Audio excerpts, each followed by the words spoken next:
kamunguluzi mungi.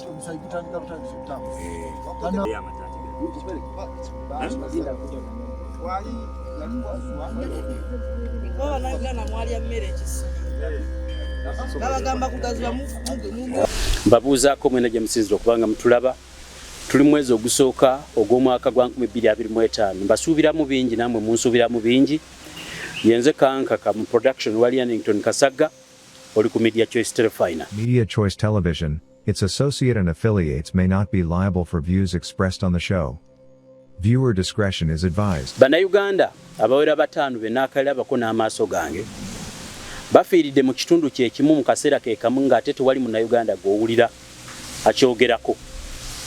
Okuva mu mwezi ogw'omunaana ogw'omwaka oguwedde mpaka mu mwezi ogusooka ogwa 2025 naakalaba emirambo egisukka mu 5 mu kitundu kyekimu. Kakati ffe ngeri nti nno tetukola mawulire ga kusambaasa bivvulu na kusala ndongo. Tufaayo nnyo ku nsonga eziruma abantu. Kyenvudde nvaayo ne ŋŋamba nti olwaleero ebigambo bino bye ŋŋenda okwogera kambisengeke kubanga bya mazima ddala. Bituyamba ate bitutangira. Programu y'olunaku olwaleero ekwatagana ku kitundu ekimu ku bikyasinzemu poliisi ennyingi zentandise okuteebereza nti nazo kirabika zimanyi ku bumenyi bw'amateeka. Njagadde nkakibwa okulowooza nti kirabika emisege enkwezenge saako n'abasajja be batrainingira obwereere abawanvuyira obusa abali mu poliisi kyalibanga be baleese obutemu obuli mu kitundu ekiri wakati wa ku luguudo lw'Entebbe okuva ku Steera ekitundu kye bayita Steera kati ngenda kwogera n'abamanyi Kampala n'atamanyi yo nja kulagira ku luguudo lw'Entebbe bw'ova ekibuye waliwo akatundu ke bayita ku Steera waliwo junction amasaŋŋanzira ago ag'amakuba 3 gali ana actually Kasaalaba kati bw'ovaawo ng'odda ku luguudo lw'Entebbe kirira ku Freedom City naye obutemu buno bwengenda okwogerako obusinga ku ludda lw'ekyemmanga. Kati awo wonna waliwo poliisi ez'enjawulo nga bwe ngenda ozimenya naye mu bbanga lye mbagambye ng'oggyeko nze okuba nti nfaayo naakalaba emirambo egisukka mu 4 mu eryo ebbanga egy'Abannayuganda ng'ate gifudde mu nfa embi.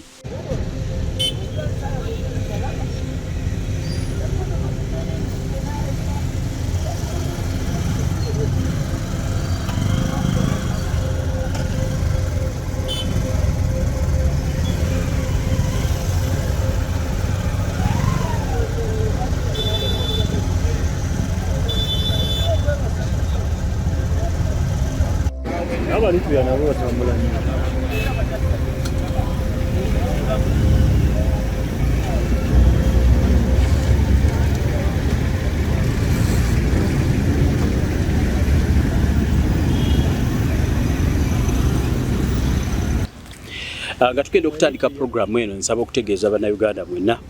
nti ebintu bye tugenda okwogerako bizibu naye bw'oba olina ebizibu nga mutuufu weetaaga obulamu butambule kiyinza okuba kiva mu nsibukoyo ensibuko mwennyini mwova. Nyina omukyala gwe neekakasa mu bujjanjabi bw'ekinnansi ayitibwa Senga Mukooki. Senga Mukooki ow'Ekkooki ne bakyala banne balina ekitone ekikozesa obujjanjabi obw'ensibukoyo ennonoyo okusobola okuyamba mu bizibu. Kakati omwaka guno gufuule mwaka gwo ng'weekebera gwe kennyini. Okusaba kuno musabe mu makanisa musule mu overnight naye toweerabira ati oli mwana wa muddugavu. Kakati ng'oggyeko Mukama Katonda alina enkola ze yateekawo ezaffe ez'ekinnansi n'akituwanga kalica mw'osobola okuyitira n'ofuna omulimo abatalina mirimo. Senga Mukooki mukubire ku 750 26000 nga gw'olina ekizibu ky'omulimo kyakutawaanyiza. Omwaka guli gwonna okoze ddiiru tezitambula. Bw'oba tonnakola ddiiru yonna nakwengeejinga na muntu kubira Senga Mukooki akkeberemu ali ku 750 26000 ajja kubanga akuyamba okutegeera ddiiru eyo gy'ogenda okukola n'avaamu kasente.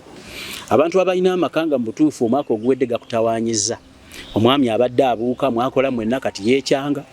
anti waliwo olugero lw'Abaganda lugamba nti nno katwezimba akusasulamu mujjawo mumala okwezimba ng'afuna mulala. Kati gwe omukyala atayagala bikatwezimbe akusasulamu mujjawo kuba ku 750 26000 kintu kifuuke kikyo ate nga kikyo wekka kibeeremu wekka.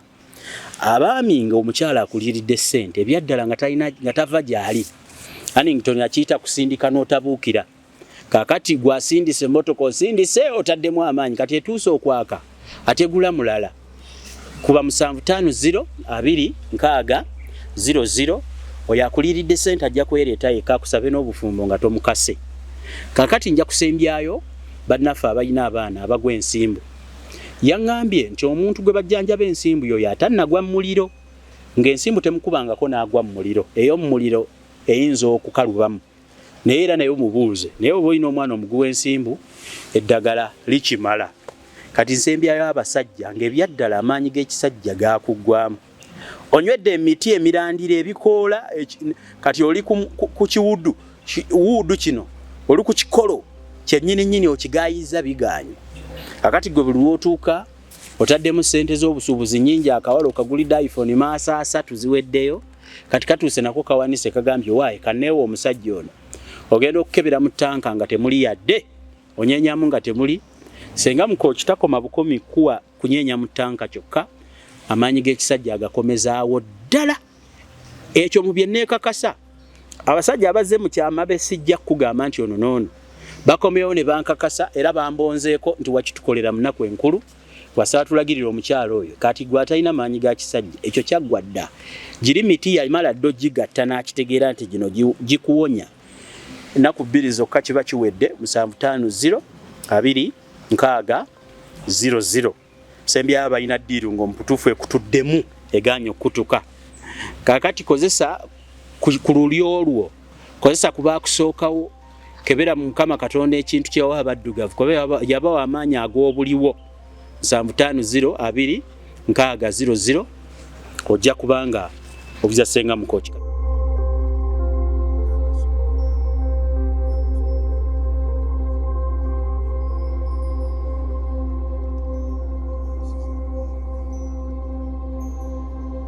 ebbanga lino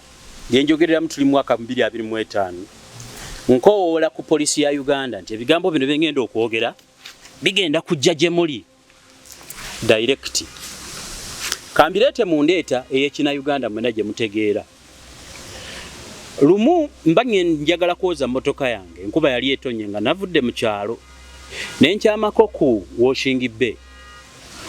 Bay eno waliwo abavubuka abagiteekawo eri ku hoteri eyitibwa Front Page Hotel kati mbawa sibyengenda okwogera tebikwatagana ku front page naye mbawa ekintu ekiriwo ekimanyikiddwa mantudde ku Washing Bay waliwo abavubuka abeeyiya omanyiza eri muntu wa bulijjo saagala nnyo ebintu byakwewanika emmotoka yange njitwala bajozesa minnowoota ku lugogo nedda nze ngenda eri mu banaku ne tugatta ennaku yaffe ne twekolera naffe ne twesitula waliwo ebivubuka bambi awo tebiina nawe bisula bitera kusula awo byasalawo okutekinga advantage y'omwala ogwo guva wa Zana eno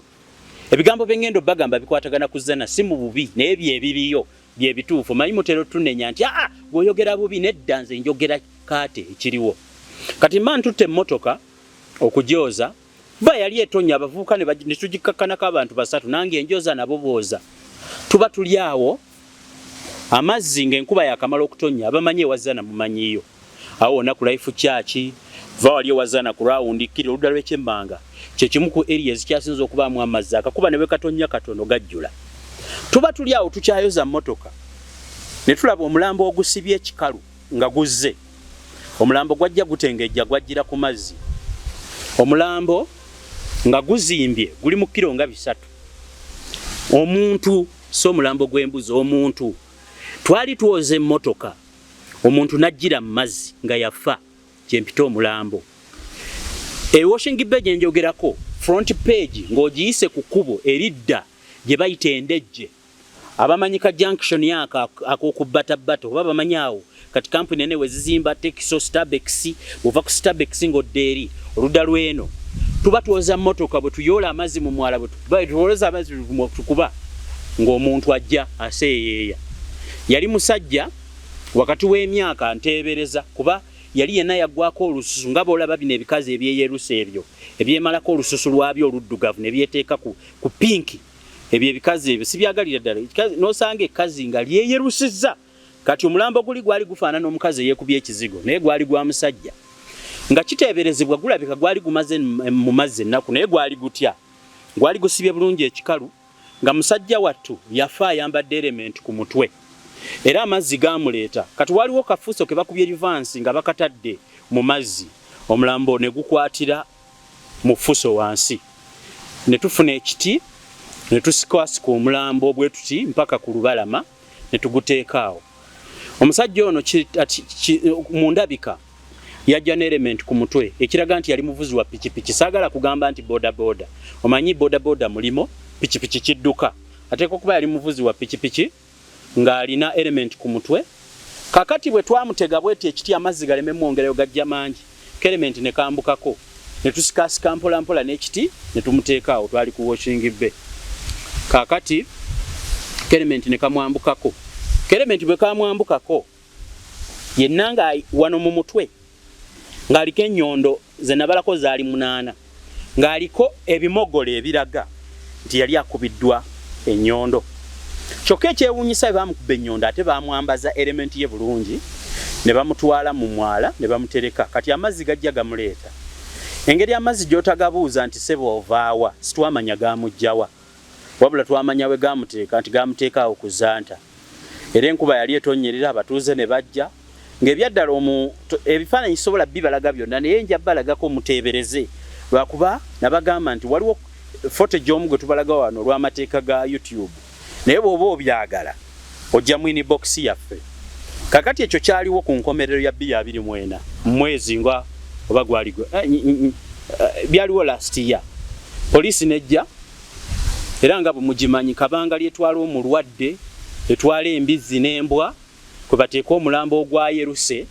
olwaki gonna gwali gubikuse bwe guti neŋŋamba owaayo bino kaneme biraga abantu mu kitundu awo eky'omuzana mulimu omwalo omunene ekyo ekitundu buli nkuba lwetonya amayumba agakyasizeemu agatali gaakalina gabulirayo mu mazzi so omuntu ababeera ezana mukimanyi bulungi nnyo mu area eyo kakati tuba tetuli awo jo wano Desemba saawa 11 mba nafulumye edda mu nnyumba mu kitundu ekiyitibwa Siteera waliwo akabaala kabeeramu abagwira bano abantu ba foreigners naddala ba Eritreans ne ba Ethiopian waliko abasajja 3 ng'omu bavuga gabali ku ggaali omu yali atambula nga 2 yeweese ku ggaali kagaali kano eggaali za bulijjo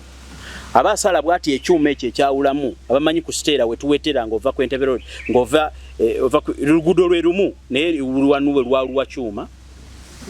emmotoka gye yava gye sikyajjukira kikaaki kuba nange nali mu mmotoka nga seetegereza naye emmotoka yatomera omuntu emmotoka n'etomera omuntu awo wennyini mbifaananyi byembalaga awo be mulengera awo mu area y'emu naye kyogerwa nti yatomera ayina obumenyi bw'amateeka bwe yali ava okukola nandi ki time n'agispendinga mu bbaala kati gwe yabukolako nga nteebereza nabiwulira mu lugambo nga ndi awo ng'owamawulire nawuliriza kati gwe yabukolako n'amanya nti addusa agenze mu banne nga n'agamba wano sijja kuyambibwa bwe n'abalumbayo balina kye bajja okunkola n'amulinda wabweru n'apaakinga kati oli bwe yava mu bbaala nga budde ku makya n'asimbula emmotoka n'amukuba bubi nnyo n'amuwanula mu bbanga era poliisi gye mulaba awo yajja ku kabangali n'emutwala musajja yali awo wansi simanyi oba yali mumenyi w'amateeka oba teyali naye yali munnansi wansi either Ethiopia Eritrea kibaalinga 3 ne babakoona bannayuganda bano abakeera ku makyabbo abamu baba tebazze kutaasa mu seconds ntono nga sinafuna nawe empaakinga kujja kulaba kibaddewo ng'eggaali yabuze dda eyo eggaali baali bagibbye eggaali ono gwe baatomera gye yajja avuga mu seconds eyo yo yali egenze saawa eyo nga n'omulwadde bali mu mukuba kyeke saawa eyo nga bamukwata mu nsawo poliisi gye yava nejja ereeta kabangali kakati olwaleero mbadde mpita mu area y'emu badde nyina investigation gye tugenda okukola badde nvuga nyinako wendaga waliwo omukyalo omulwadde w'omutima ndowooza mujja kumulaba ku Media Choice gwe njagala bambi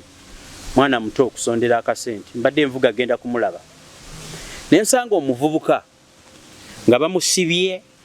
akalooma oba mukamanyi bwe ngambe embadiya kiba kirala naye abamanyi olulimi nga bamusibye gino emikono nga giri ku bano bitaba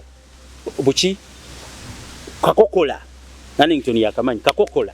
nga buno obukokola babukoze bwe bati naye nga bwekutte kano kakutte kano emikono giri eno naye nga kano kakutte kano kakati nga bamukyusiza ensingo omutwe nga gunaatera okutunula emabega banaye Katonda agaba obulamu mwana mulenzi oli alina obulamu kati bamusiba ebigere mu area yemu eyo nga washing bay gye njogerako eyaleeta omulambo ogusibye ekikalu ne element nga gulina mu ngatto eri wali kumpi nga njirengera ndo girengera wane emabega waliwo gwe basuddewo ne bamenya n'ebiti ne bamusuulako Mukama Katonda ono bwakuwa omukisa omulala osigale ku nsako zisenge ekyokulabirako eri abalala omusajja olumugize mutyo mukoonako okumuyamba omujjayo ensingo bwati naddamu nassa basajja bodaboda abamu oluusi tebalina amagezi basajja bodaboda mulimu abategeera basajja batu ne badduka mulimu abamu nga mutuufu emitwe gyabwe kubanga waliwo enkugambe we bakoonera nasangawo wa bodaboda nga azze okuyamba nga agamba bino ebisiru babikoone si binnansi ono si munna Uganda kate mufumite enguumye kubanga mu time embi fena tuli baana ba Katonda naye sangawo esajja lya bodaboda nga likuze no lyanvi nga ligamba ono kaba mutomere anti ono mugwira naye abanaye ntegeera bwetyo mu 2024 ikyaliyo nali mu 2024 naye muntegeera bweti nga mutuufu tuli mu kyasa ky'amadda ga Kristo mwana wa Katonda mukyalimu omuntu asobola okugamba nti oyo bamutomedde si wa ggwanga lyange temutwala mu ddwaliro neewuunya nnyo naye waayi buli omu yamanye entegeerayo kakati awo wembagamba omusajja gwe mulaba oyo badde bamuwa kututa nga yakadde engulu ebigambo byayogedde nga amaze okunywa ku mata yabadde nakasongola oyo gwe mulaba ku batabata alina masuba ku batabata kuliraana mwala loza bamusuddewo ku makya ne bamanya kakati tumukyusiza ensingo afudde omukka abadde abakamubake agambye waliwo mukwano gwe gwamanya obulungi bamupangisa abeko wabatwala we batuuka mu kkubo ne bamwefuulira ne bamukuba musajja ono alina obulamu kirabika bulinga bwa kapa bulamu 7 oba 9 bwe bamukuba ne babako gye bamusuula piki ne bagibba polisi yamukimawo kubanga we tumusanze ayina ebiwandiiko naye nga ebiwandiiko ebyo polisi reference nga ya polisi ebiraga nti bamukuba byagenda okuloopa era bibadde bimulaga bulungi erinnya lye yaloopa ku polisi kiwa we baamujja so ebiwandiiko byokka byabadde nabyo mu nsawo byebya ogwasooka bwe baamukuba details ezo nazo njazibawanga program namba naye nyina kyeŋŋamba olwaleero kakati okukebera ku bintu ebyo byennyini betulabye nga nti bw'amala okuwona polisi n'emuddusa n'emutwala n'awona yazzeeyo ku kyalo kyewaabwe nga talina piki n'addayo kati bwe yazzeeyo n'asanga eyamupangisa luli nga bagenda okumutta kati oyo n'amugamba hii munnange wali ontwala mbadde simanyi wagyoli nsaasira abasajja oli yali amutwala yamupangisa bwe batuuka mu kkubo ne basanga omulala ne bamuteekako kati oli eyamupangisa n'agamba ono nti oyo gwe twateekako ye yali atusse yakwata nakuba piki bwe yagwanze n'envaako n'enziruka kati mbadde simanyi muganda wange kiki kyabaawo ku ggwe olwo wali otutwala nange nadduka byange saamanya kyaliwo n'amugamba nti omanyi tetuwogerera wano tugende wali ka restaurant nkunyumize kyo ekyaliwo nkubuuliremu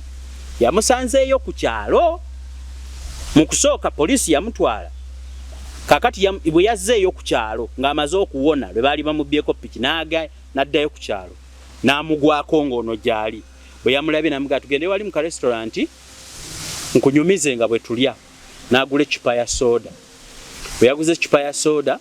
ye kennyini n'anywako bw'ati n'amala n'amugamba waayi muganda wange naawe nywerako awo okuva lwe yanywedde eccupa ya soda ennakasongola azzeemu okutegeera awo omulaba awo ng'ali ku batabata ennamasuba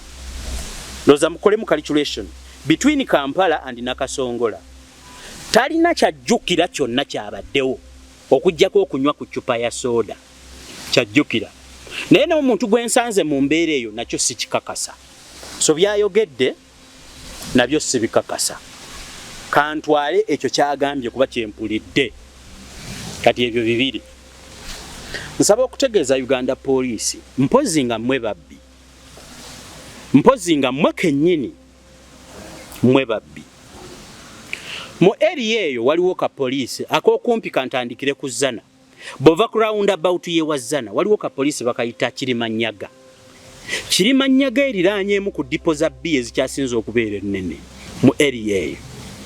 naye simanyi Kirimanyaga mukuuma bbiya mukuuma bantu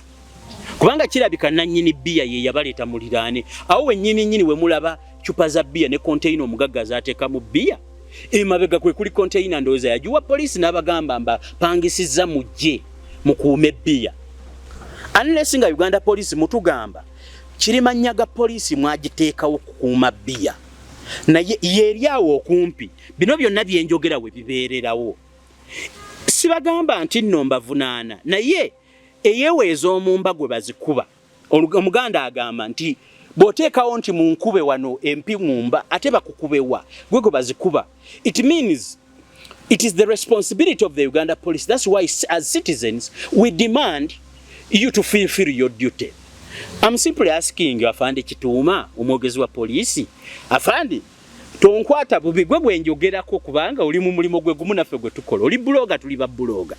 ekyenjawulo oli blogger wa institution iffe tuli independent bloggers oli blogger wa Uganda Police nze ndi blogger wa Media Choice actually nze naawe tuli ba vlogger video bloggers kuba tukola videos vloggers kakati mbuuza vlogger wa police afande Kituuma what is the responsibility of Kirimanyaga Police? Was it installed to protect bottles of beer at one of the biggest beer depots in Zana or protect citizens? Bokwata kukubo liri erikwata waliwo kuba eddala awo ku round ye wa Zana erikwata eri masa waliwo police endala bagiyita Kikumbi police post Kikumbi police post I think mu area eyo awo nawe yali badde all that area bunamwaya genda yambuka mu Ngobe luddawa kakati kankomewo wano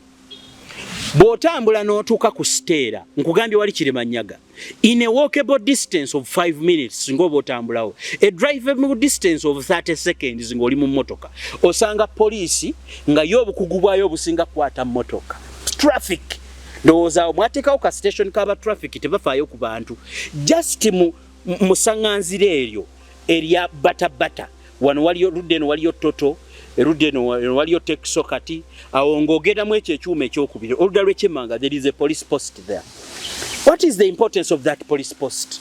Awo nawo weeri twaligambye kubanga now ekifo ekikyasinza okufiiramu abantu e Kampala ye batabata saawero n'amasuba eyo junction eva ku Steera kirira ewa Zana awo mu mazzi wonna ewa Zana kwate eno nga ku front page hotel awo ne muka area awo waliwo ebifo bingi oba nina nyini ttaka lyawo waliwo amazzi n'abantu bangi mweyo area mu bbanga lya myezi mitono nakalabawo emirambo egisukka mu 5 noono omulamu omwe asobodde okuwonawo but I'm talking about police eziriwo bw'otuuka mu eyo junction waliwo police waliwo police kika kyeyo abantu gye batatya okuleetanga emirambo mu area kakati bw'okwata ku kkubo erigenda endejje waliyo poliisi butabalika bw'okwata ate ku kkubo va wano kutuwe bazimbye Texo oludda lw'ekyengulu genda eyo mu kikajjo simanya ndejje ludda weewa waliwo ne kikajjo poliisi waggulu awo eri poliisi kati within the same area bwe tuba tubalawo tubala poliisi ezisukka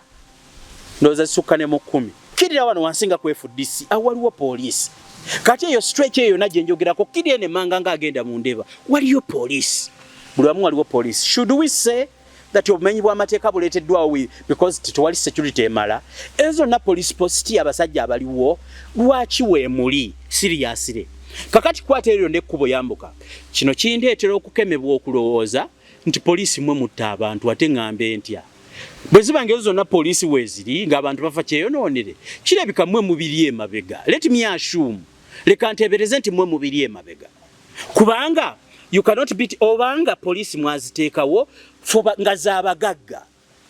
kubanga zaabagagga yeka nemegamba kubanga kirabika zaabagagga kuba Kirimanyaga eriwo kuma bia actually ne ku top of Kilimanyaga is a container full of beer. Sigamba nti beer mubi, sigamba nti nanyini dipo mubi, ngamba polisi lwaki tekuuma bantu kubanga weeriranye waliwo beer. Bwebanga beer siwuliranga yo instance emu babye kuleti kitegeeza bakuuma beer ate ngambe ntya kikumbi police everywhere. Simanyi ndoza nja kuongera nnyo kwetaba mukunoonyereza ku bukugu police bwekozesa. But I want to tell Ugandans ngojjeko omulambo ogwajjira ku mazzi gwe nalaba awo mweyo area kat let me draw a picture as an investigative journalist. Omulambo ogwajjira ku mazzi gwe neetegereza gwajja gusibye ekikalu nga ne element ku mutwe ekyaliko. Tegusobola kubanga omulambo ogwo gwava wala. Omulambo nga mazzi gwe gwaleese nga guyita mu mifulejje ezo channels culverts gwali no kubanga guze gwekona kona element yali tuuse. Omusipi tegwali tuuse. Dala omulambo ne gujangwa ambadde n'engatto. Omuntu yena buli wofuna ekizibu oba ofunye accident ya boda mukimanye engatto ze zikyasinza okutya accident. Ogenda okutuka kutaka ng'engatto yakwambuseemu dda nga yo yabuze dda. Era abantu abagwa kabenje we nebwe kabaka gaali onoonye engatto yo nga togiraba. Ize soko kuva mu bigere. Omulambo gwajja kitegeeza gwali mu area eyo. Oli yaguleeta n'aguteeka omweyo area amazzi gagumuvingako katondo nnyo tegwatawana kutambula kitegeeza omwalo ogwo guli mu area kakati omusajja wattu baamutta ne bamukuba enyondo ne bamuleeta ne bamubiteeka mu mazzi awo yali alinda amazzi g'amaanyi gamutwale kati omusajja gwe tumusanze musibe muteekaawo baamutaddewo kyajjukirako nti yabadde nakasongola anire singa omutwe gubadde tegukyakola bulungi naye kyajjukirako yabadde munakasongola mweyo eriya poliisi ng'eri mu kulawuna mubeera luddawa ebyaddala muba mukola ki mpozi nga mukuba kibaala kubanga ewazana side by side ndongo kimansulo tewali kirala pozi officers on duty nga you only happen to be on duty at ekimansulo pala oba mubeera mu massage kubanga yo area emanyiddwa fondongo massage kubasiiga bizigo ku mibiri kubasiiga babaweewete emigongo ate afande yakoze za traffic omulimu gwe mukyasinza okutuukiriza okwata boda gwe genda ali ku Entebbe Road mu lawundi yewaza naawo olabe ebisajja biri awo biina enjala ziringa za kimunye waliwo ebitabuka ne bisiba akaguwero ne bisiba neno ngone we moto katoyita obasooka kwata wa boda. The only thing that you perfect in that area is kukwata boda. Nina abasajja abo nabo oluusi mbasonyiweko. Seriously, policing is not bad. Okwata aba boda amenya amateeka si kibi, but at least bwe kiba kyetaagisa kyali yetaagisiza polisi y'omu area awo mutubuulire muba mukola ki? Can you imagine emirambo 5 nze kaka kaje nakalabako kati olwo abantu babeera mu area bakalaba emeka. It is becoming usual. Kya bulijjo mweyo area omuntu okufa ne muleeta kabangali eyabaddeko embizi ekiro eyabaddeko Besigye emisana ebisana mwakutte Besigye makati kati awo mwakutte embizi wali ne mukwata embwa efudde kakati wa ne muleeta omulamu gwe mutwala mu ddwaliro. Njagala okusinzira wano okutegeeza Uganda Police nti bwe muba simwe muli emabega w'obutemu obugenda maaso ewazana muyite abasajja abali mu area eyo yonna eya poliisi mubazeeyo kozi mubatendekera wabwe bajja yonna gye mubatendeka mubavulungule mu ttaka engeri mwe gye mutendeka baddemu okulumirirwa abantu muba refreshing bategeere omulimu gwa poliisi twagubatuma waliyo emirala baalisuubudde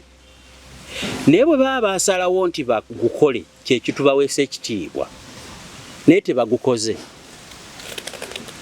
ekituufu balipooti nze ndi mu area eyo mufaamu abantu. Ekirala kino njagala kigamba bannaffe abali mu buyinza naddala abali mu parliament abakola ebyokusalawo. This is my personal observation as an individual. Abantu bagwa ku bubenje ku makubo.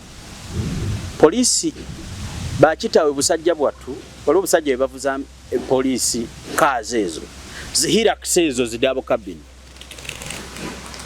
Omusajja najja ne patrol n'omutuma nti genda oleete embizi gye bakonye eriko obujulizi maama Nakayomba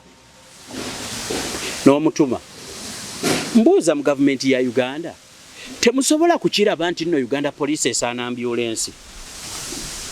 temusobola kushiraba. Leka neteeke mu kitiibwa kya owekitiibwa Abbas Byakagaba. Kanefuuleko Abbas Byakagaba ndowooze nti mu kitiibwa current IGP owekitiibwa Abbas Byakagaba mwe yalitudde bino bye nalisoose okukolako singa mbadde mu poliisi akolera abantu. I'm assuming nze IGP kati. Nalikedde ku makya ku buli police station yonna nenteekako ambulance 5. Dani okuteekako ekkutiya z'emiggo 2.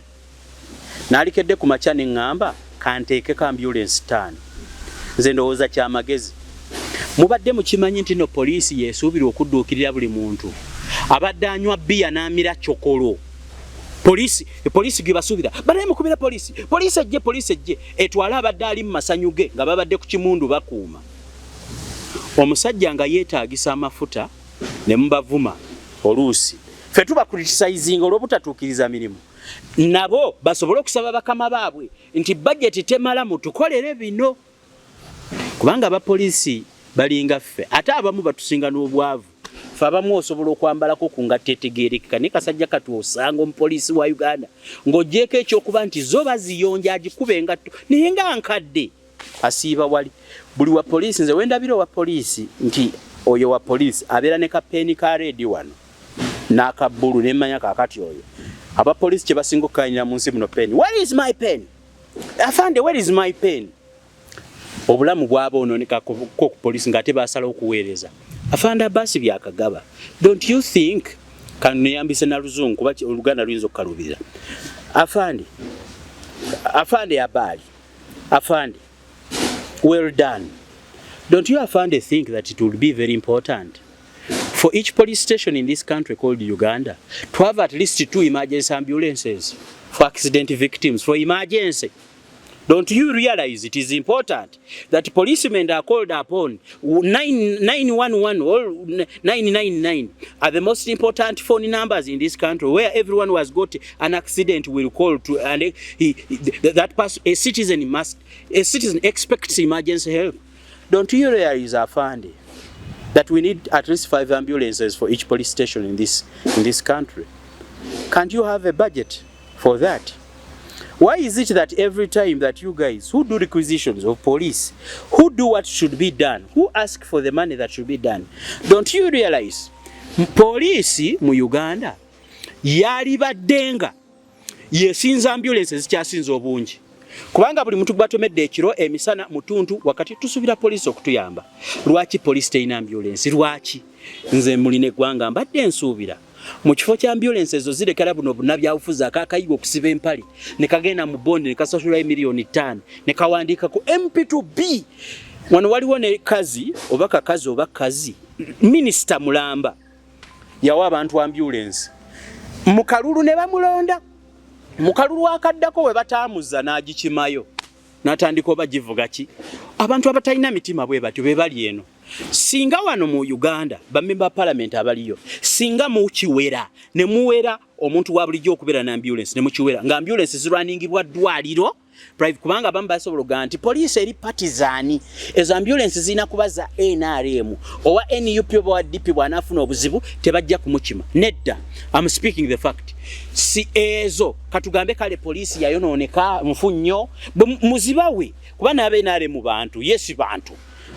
nga tebanafuuka beenaale mu babeera banna Uganda muzibawe kale atiisi obubenje bugwe bajje batwale abeenaale mu ddwaliro. Kati fe abasigadde abatali beenaale abatawagira gavumenti bwe tubanga bwe mutwe mu kirowooza nti ffe bwe tuwogerako n'oyogera ekibi kiri mu gavumenti otowagira gavumenti ffe tusigale ku z'amalwaliro. Singa wano mu Uganda ambulance zibadde za police singa waliwo advantage naye okimanyi omuntu ofuna akabenje we baakajja embizi we bakwebasa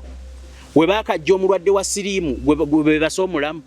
we baakajja afukumuka omusayi gwe bafumisa ebiso we bajja eribbi eryakatta abantu 5 we bebasa omuntu mulamu. Poliisi eno yeetaaga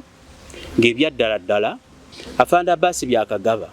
ndi Munnayuganda oli Munnayuganda ntonafuuka IGP wali muntu kati kirabika toli muntu tugamba toli muntu kuba toli wa bulijjo. You're not a normal person, but I'm saying Uganda Police mujiwa ambulance tujibalireko nti buli police station waliwo 5 ambulances that are fueled and are run kumateeka emergency akabenje kaze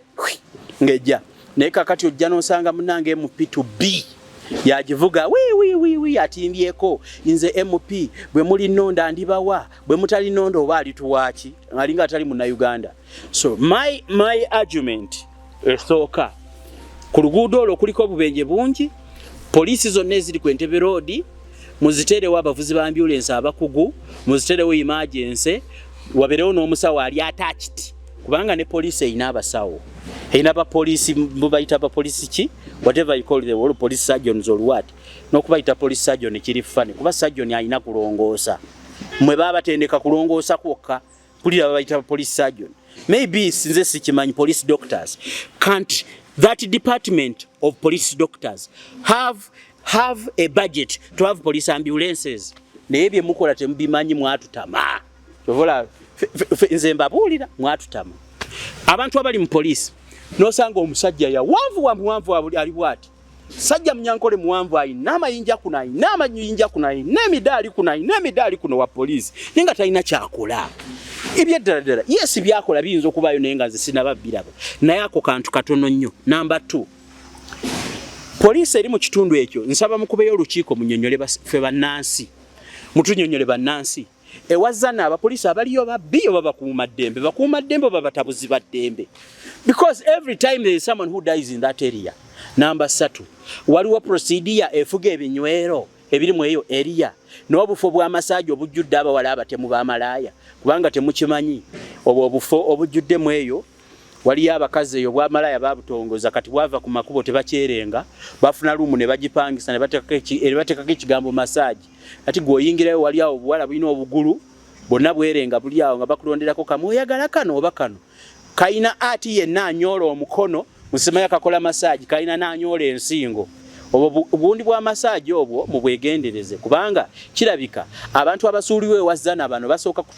kubanga abantu abasuuliwe mu ogwo omwala amazzi ne gabatwala baleetibwa already abamu battiddwa bw'obeetegereza n'amaaso poliisi simanyi ripooti muziteekawa ne mwali bulidde abantu osanga abamu baba bakyamye mu masaaji kasabala bekyokumubbako kubanga abaliyo balina obukugu obunyoola okugulu kuveemu ebinonko kati oyo akunyoola okugulu oli sajja ddeno oli wa kilo 220 kati n'akunyoola okugulu bw'atasobola kunyoola nsingo. Is there a strategy gye mukeberamu obugundi bw'abamalayo obwo batebattirayo bantu kubanga omuntu ajja kuyigira mu masaaji bamunyoole ensingo bamufulumye ekiro ate oba ali mu masaaji yagenze mu masaaji mubukebera. Do you bother to find out? Poliisi nze mbabuulira okujjako okukwata ababoda ebitundu by'ekyama gyonyina akatambike twakolanga wa boda wa traffic yodde bwati amusitulira ku bitundu by'ekyama awo ekibuye ku poliisi abasirikale abo nabo abamu abazaayo nabo mu training bategeere baleme kubonyabonya abantu. So I'm trying to send some message to Uganda police that that area zana zanta okuva ku Steera okuva we najja Nankumbi Steera Namasuba Bata zana kiri eno yonna wansi simanyi bwe bayitayo yambuka Ndejje genda kwa Aiden eyo bayita Aiden eyo na mu area is an area full of criminals bali mu eyo area kyokka ekineewunyisa waliyo general munene waliwo general asula eyo waggulu yewe wali safe alina estate ye abakuumi omuntu omu bwati is a citizen of Uganda whichever the rank ajalina I think is a general nze simumanyi is a general na simulaba nko simumanyi na face kale sifangayo na kumunoonyereza abalize fulu jeno naye ye bw'aba agende uwe abasirikale abamukuuma ndowooza bali 3 just abatambula muko naye nga akkiriddeko kubunoza bali 3 okuuma omunene jeno asula waggulu awo mweyo area gyenjogerako yakulemberwanga MP Sajja Lyabende eyo nawaliro Ndejje Zanta Ndejje Aiden Ndejje biki paka eyo wansi kanaaba eri yerimu abantu bangi the criminals eyo wansi je nakola program luli ewajja omusajja nayingira ennyumba nafumita abantu ebiso misana tukku bwayagala sente nafumita omukazi nafumita omwana nafumita ki police omusajja yajja put the guy out of action mujjukira namusanyukira nako ofumita abaana gwo abazaala omuntu kazi abonye n'abaana ali mu kaalumu abonye ensi yonna abonye kati sajja sebone liveri lyagala sene liyingira. I'm trying to tell the police of that area that this is one of the hot spots. Eje emirambe ejo yabetono gyembalazeeko n'omulamu omu. Yeje nasobola okukwata ku kamera. So I call upon IGP yennyini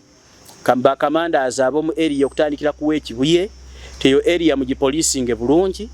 oba ffe nga bannansi tujja kubateebereza okubanga mmwe bamu abali emabega w'ekitta abantu ekiri mu area ate abatali mu abeeraani kuba mmwe mulina obukugu obunyoola abantu ensingo mubulina bwe kibanga ba criminals mu kikoleko bwe kitabanga yemmwe naye mujja kutukema okulowooza nti ebubinja obulimu mwe bukola actually yo area gye nagendamu eri mu Washing Bay yemu ku areas kyasoza okutunda enjaga ate poliisi ebyenjaga mubimanyi kuba nyina n'akatambi akamu kalina ekkomera erimu wekali poliisi oluusi mujja kututama waliwo poliisi emu gye mmanyi eri wano mu Kampala bazikiza amataala enjaga n'etambula bagitunda awo nusu 5 ate nga bagiguza ba suspect babeera mu kaduukulu zinagiraba waliwo akagundi kasaba kagula bati waliwo babuyisa waggulu afanda ateekayo omukono afanda abeera wali ku mabbali alina ekivubuka kyakosa kiteekayo omukono n'oteekamu 5 kati ne weebuuliza batundira enjaga ku poliisi enjaga enaggwawo eti enjaga kyali badde kimera zisimanyi abaginywa bagifunamu ki naye okusinzira ku likodi gye ngimanyiiko ekozesa abantu ebikyamu poliisi amasannyalaze ne gavaako ndowooza wabeerayo kibeera ku switch eyo ofiisi yasoma okuggyako switch kibeerayo ndowooza ku switch ne kigira ta ne gavaako dakiika 2 zekikuwa omusokoto oguzinge mu kapapula nga gitandika okutambula kutuuka ku poliisi mu dakiika 3 nge poliisi eringa BAT eringa British African Tobacco British American poliisi ng'ewunye ekikoola ne weebuuza basibe be banywa afande yanywa ebintu ebyo bamubiraba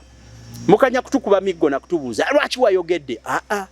ekituufu kati kyogere so eri eyo nsembayo ntegeeza Uganda Police nti si mu bubi omulimu mmwe mwagwewa mugukole bulungi kyobola naffe guno tugukola bulungi message eno nebatuuka katemwe ne mwagala okutuyigiriza ffe twogere tutya afande kituuma afande oli bloga munnaffe oli vloga munnaffe twogera naawe teras ndeje zanta stera najja nankumbi namasuba zana policing area eyo mwagiteekawo nti kati enebeeremu abantu mwagiteekawo teras kola press conference otubulye because me I have told you afande me I have told you I have seen dead people in this area since last year October I have seen 5 dead people bodies are collected by police I don't know whether police takes them where do they bother even report to you so mugenda kuddamu kutugamba edda waliwo ekikwekweto simanya byabakyabataba that area yejjudde abantu abatemula actually buli muntu kati ono omusajja atugambye yavudde nakasongola kitegeeza ababale nakasongola babalagirira bakulimino banaye babalagirira nti botuuka mu eyo eri osobola okusuula omuntu wonna w'oyagadde eyo nakana abaludda wa criminals are everywhere and you are there simanyi oba mukola biki naye anyway nsembayo ntegeeza bannayuganda mwenna mbajjukizaako kyomukyalo omujjanjabi w'ekinnansi senga mukooki asobola okuyambako naddala ku nsonga zino ez'ababbi yaŋŋamba alina enkola ey'ekinnansi mwasobola okutangira ababbi okujja ewuwo mujja mukubira ku 0750 2 kakati abalina ebizibu bino temulina mirimo kuba ekibbisa omuntu n'ekitugisa munno oba tolinamu kasente bwe gutaba muze nti muzimu jiini lyakulinya lyakunywa musaayi era ajja kulikuyambako naye bwe kitabeera ekyo